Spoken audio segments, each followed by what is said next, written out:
大家好，大家好。而家我嚟傾一下近排發生嘅幾個新聞，以及新聞背後嘅故事。首先係以色列軍隊攻打嚟黎巴嫩嘅聯合國，實際上就係中共嘅部隊。咩聯合國都係假嘅，都掛住帶個藍色嘅貝雷帽就輕輕係嘅聯合國，上面係聯合國土匪。佢通過穿一個聯合國嘅衫褲，但係做住嘅係反人類嘅事情。係乜事呢？佢呢個聯合國嘅部隊呢，其實就中共嘅工兵部隊，幫呢個黎巴嫩啊，幫呢個真主黨，幫呢個哈馬斯挖呢個地道啊，就係呢幫人。但係今次大單啦，因為上一次以色列只不過打炮打到佢哋嘅軍營嗰邊係警告，今次就直接就打死啦佢哋一個軍官。為乜事？呢個軍官係一個非常識得講阿拉伯語嘅呢個軍官，解放軍嘅軍官，佢係專門去同中東嘅呢個恐怖分子聯繫嘅一個聯絡官。佢畢業於呢個南京嘅外國語學院，並且喺北京嘅國際關係學院進修過。佢做咩工作呢？佢就係幫助北京同呢個哈馬斯真主黨做呢個工程。咩工程？就係地下城堡嘅工程。同樣佢就仲有另外一個身份，就係幫助中國嘅軍工企業賣啲軍火俾佢哋。今次以色列係得到咗確實嘅呢個情報，所以立即就向佢嘅部隊就攻打呢個聯合國嘅部隊，就喺戰鬥中就打死咗呢個軍官。所以今次大鑊噶，呢個事情實際上從疫情前好耐以前十幾年前都開始嘅呢個幫哈馬斯啊真主黨嘅事情，實際上西方國家情報部門都係睜隻眼閉隻眼俾呢個共產黨咁搞，但係都係識得佢哋係咁搞。咁今次就冇同啦，以色列直接就把呢個關鍵人物打死啦，冇識到共產黨點收場啊！今次真係有得睇啊！如果佢哋又好似係咪好似呢個楊南南咁攞錢攞咩噏落去呢？我就冇識噶，因為畢竟死嘅呢個只不過係你共產黨一條狗。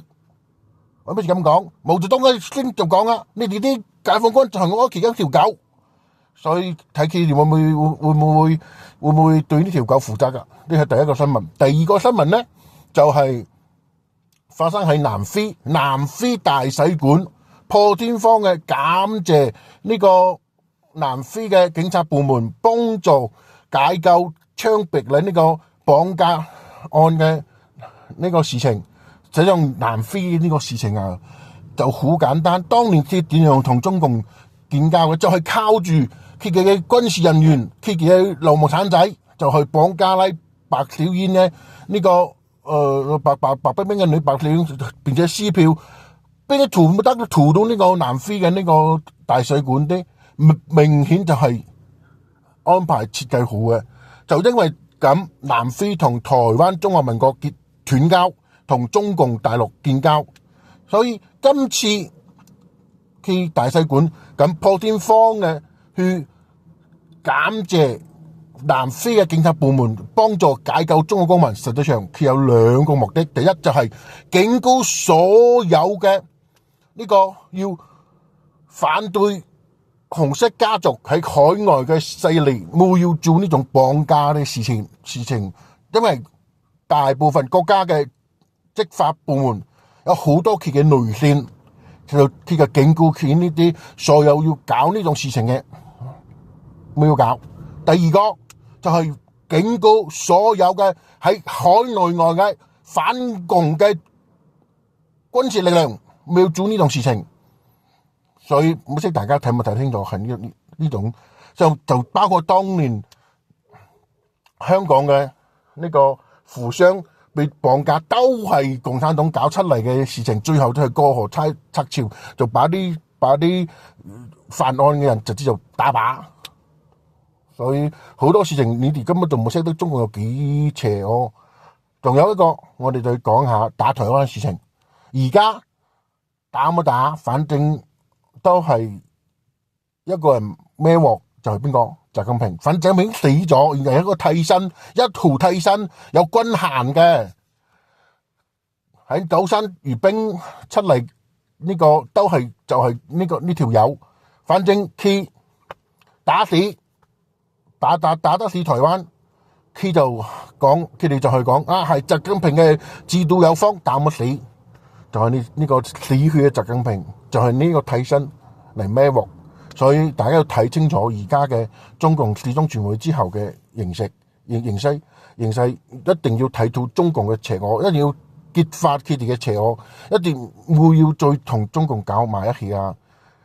現在中共仲使用呢種所謂嘅新時代嘅武裝手段，呢種所謂嘅超限戰，所有嘅呢種冇動用軍隊嘅呢種辣爪手段，一個死起身，包括呢個法國嘅偷渡案，呢個黃金失竊，包括呢個羅浮宮嘅呢啲，全部背後都有中共嘅影。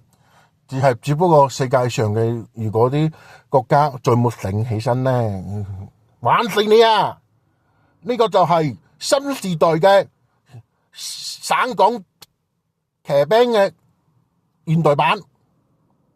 多謝大家，歡迎收聽收睇轉發，開啟小鈴鐺，多謝。